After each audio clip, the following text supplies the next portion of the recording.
All right, the National Civil Rights Museum, chap. Let's go, man.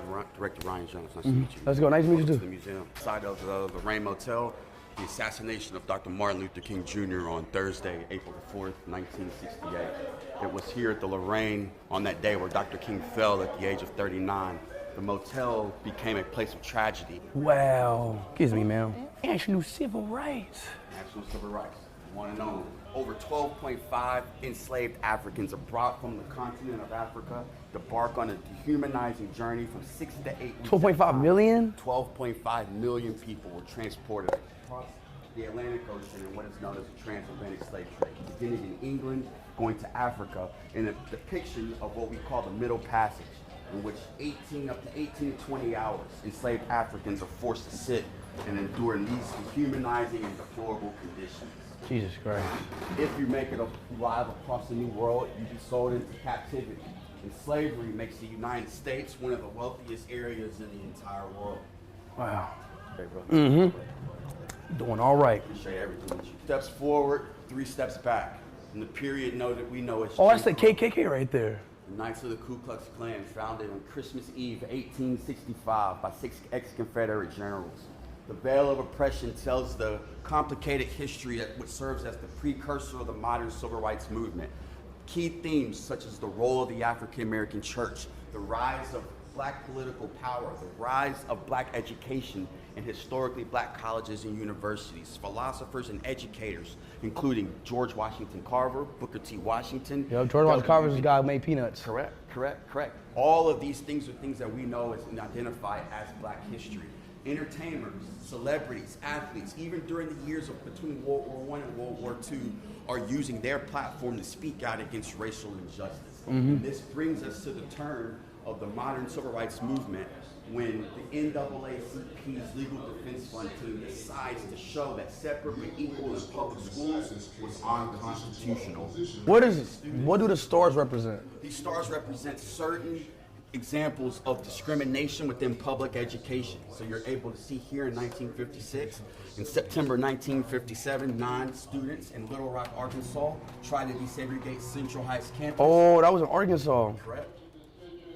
Wow. A 6-year-old in New Orleans by the name of Ruby Bridges is escorted by United States Marshals just trying to integrate a public school system. Really? Oh, yeah, that's right. And these are the desks?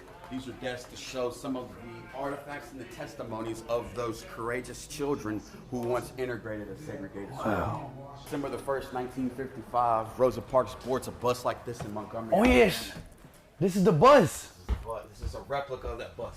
This is the seat that she sat in right here. This is the exact same seat? This is the seat. Oh my God, I'm sitting on the same seat Rosa Parks sat in. This is a replica of that bus. So Rosa Parks sits in this seat. A white man asked her to give up. She refuses. She's arrested on that day. And because of her arrest and the organizing in the communities, a 26-year-old minister by the name of Martin Luther King Jr. takes over as the leader of the Montgomery bus boycott. With the help of people including E.D. Nixon and Joanne Robinson of the Women's Political Council, African Americans walked for 381 days until segregation was found unconstitutional on a bus just like this. Really? Chad, that's dedication right there. That's really dedication. I learned about that in school. 1960 college students, 18 and 19 years old, are sitting at lunch counters just like this one, trying to be served, knowing ahead of time that they would not be served due to the color of their skin. So when we see lunch counters such as one like this one, you're able to see the depths of what would take place if you were to sit at a lunch counter. Have a seat. Imagine sitting at a lunch counter just like this one, and you're being held from service due to the color of your skin. You're practicing a nonviolent tactic. A nonviolent movement creates a violent response. And in that, television serves and shows as an ally of the depths of racial discrimination in our society. And this happened in Alabama? This happened all across the Deep South, beginning in Greensboro, North Carolina, and it extends even to here in the city of Memphis, Tennessee. We were able to learn about those young activists, Diane Nash, John Lewis, Stokely Carmichael, Julian Bond, and of course to your left, Minister Malcolm X of the Nation of Islam. Yep, Malcolm X. Malcolm X talks about self-defense and militancy in the civil rights movement. Oh, this is the Greyhound bus right here. The Greyhound bus was firebombed by members of the Ku Klux Klan Weekend of Mother's Day, 1961. Blacks and whites are attacked on buses like this one, just trying to integrate interstate bus travel in the Deep South in 1960. Oh no, not the Greyhound.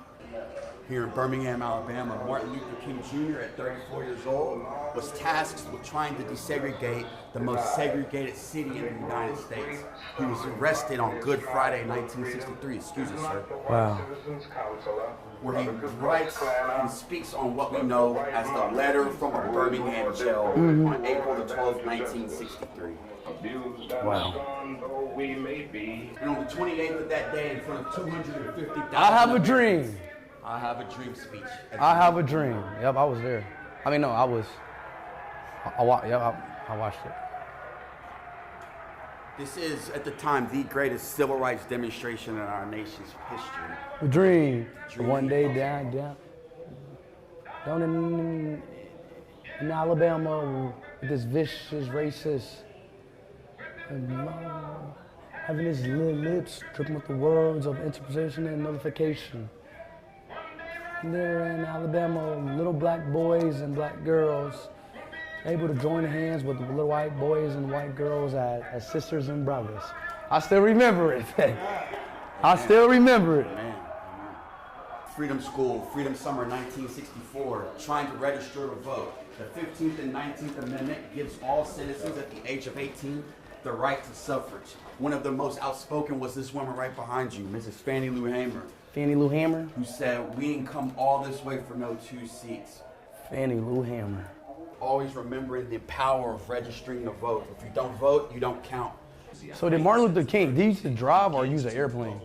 Dr. King was able to travel many different parts of the United States. He drove and he flew in an airplane. Oh, okay. When he came to the city of Memphis, he did fly on April the 3rd, 1968. Right.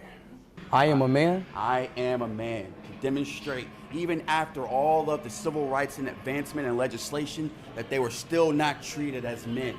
This is what prompted Dr. King to come to the city of Memphis on support of those striking sanitation workers. Right. Is this Martin Luther King's room?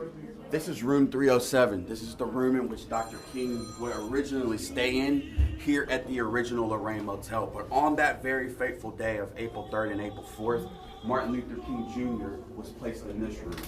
This is room 306. Room 306. This is the room in which Dr. King stayed in on the night of his assassination. Oh no. The bed that you're looking at right now, that's slightly unmade, this is Martin Luther King Jr.'s bed. That's the exact bed? That's the exact same bed. Oh my God. I went at the room that Martin Luther King died at. Right here? He was speaking all these people we see, Dr. King was sitting right there. He was speaking right here. And he was slain and hit by a bullet. And when Dr. King's aides were running up to they were pointing in this direction across the street. So this is that exact same space in which they were pointing because they felt the shot came from somewhere over in that area. Did they ever catch the guy?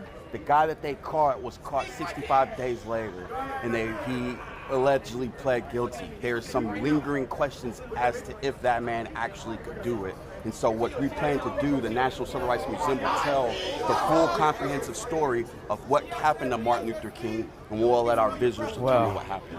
This is the spot where Martin Luther King passed away. He stood right here. Room number 306, y'all. Room number 306.